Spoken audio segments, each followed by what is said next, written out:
আসসালামু আলাইকুম ওয়া রাহমাতুল্লাহি ওয়া বারাকাতু। সুপ্রিয় দর্শকবৃন্দ, এই মুহূর্তে দেশ ও দেশের বাইরে থেকে যারা আজকে আমাদের এই স্মার্ট নেপিয়ার ঘাসের ভিডিওটি দেখছেন, সকলকে নূর আলম অ্যাগ্রো ফার্মের পক্ষ থেকে আন্তরিক শুভেচ্ছা এবং অভিনন্দন জানাচ্ছি। দর্শকবৃন্দ, আমরা বিভিন্ন সময়ে বিভিন্ন ঘাসের ভিডিও আপলোড করে থাকি। বর্তমানে যে গাছটি আপনারা দেখতেছেন এটি হলো সেই ইন্দোনেশিয়ান স্মার্ট নেপিয়ার হাইব্রিড ঘাস। দর্শক দেখেন, এই গাছটিতে ফলন যেরকম হয় আর এই গাছটি প্রোটিনও কিন্তু তেমন প্রচুর পরিমাণে প্রোটিন কিন্তু এই ঘাসে রয়েছে।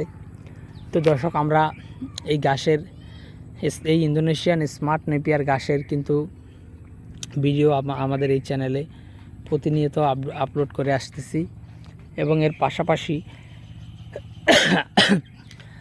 পাশাপাশি কিন্তু আমরা জারাওয়ান হাইব্রিড ঘাস কিংবা এলিফ্যান্ট হাইব্রিড ঘাস কিংবা নতুন জাতের যে জাঞ্জিবার ঘাস এসেছে কিংবা তাইওয়ান ঘাস কিংবা গুয়াতিমালা ঘাস, এসব ঘাসের ভিডিও কিন্তু আমরা প্রতিনিয়ত আমাদের এই চ্যানেলে আপলোড করে থাকি।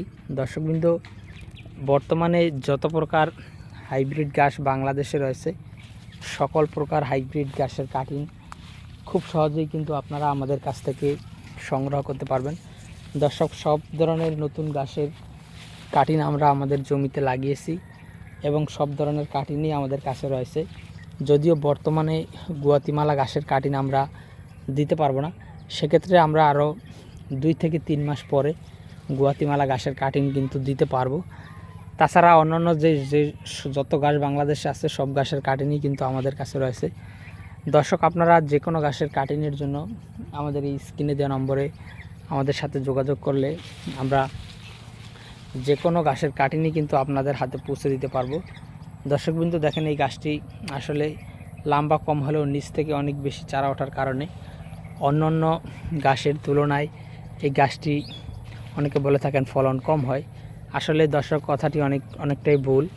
আসলে এটি হয়তো লম্বা যদি 5 ফিট হয়, অন্যান্য ঘাসের যদি একটি জারে 20টি চারা হয়, অন্যদিকে স্মার্ট নেপিয়ার একটি জারে 50টি, 60টি এবং 80টি, কোনো জারে 100টিরও অধিক পরিমাণে চারা কিন্তু হয়ে থাকে। দর্শক, এই গাছটি চারা নিচ থেকে যেমন বেশি হয়, অন্যান্য দিকে বিবেচনা করলে দেখা যায় এই গাছটি কিন্তু খুবই মোটা হয়ে থাকে। আসলে ভুট্টো গাছের মতো মোটা হয়ে থাকে ইন্দোনেশিয়ান স্মার্ট নেপিয়ার ঘাসে। যদি আপনারা সঠিক পরিচর্যা করেন তাহলে এই গাছটি যেরকম মোটা হবে, এর পাতাগুলি কিন্তু খুবই চ্যাপ্টা এবং মোটা হয়ে থাকে। দেখেন, আমাদের এখানে যতটুকুন হয়েছে আলহামদুলিল্লাহ আমরা 2বার সার দিয়েছি, একবার ইউরিয়া এবং আরেকবার কিন্তু টিএসপি, 2বার সার দিয়েছি। আমরা আরেকবার কিন্তু এই জমিতে সার প্রয়োগ করব। তারপরে 30 দিন পরে কিন্তু এই গাছগুলো কেটে এখান থেকে যা কাটিং হয় সেগুলো কাস্টমারদেরকে দিব, আর বাকি যে কাঁচা গাছগুলো রবে সেগুলো আমাদের খামারের গরু কিংবা ছাগলের জন্য আমরা খাইয়ে ফেলবো সেগুলো। তো দর্শক, আজকে আর কথা বেশি বাড়াবো না। যারা এই ইন্দোনেশিয়ান স্মার্ট নেপিয়ার ঘাসের কাটিংগুলো সংগ্রহ করতে চান তারা অবশ্যই আমাদের স্ক্রিনে দেওয়া নম্বরে যোগাযোগ করবেন। সকলকে অসংখ্য ধন্যবাদ।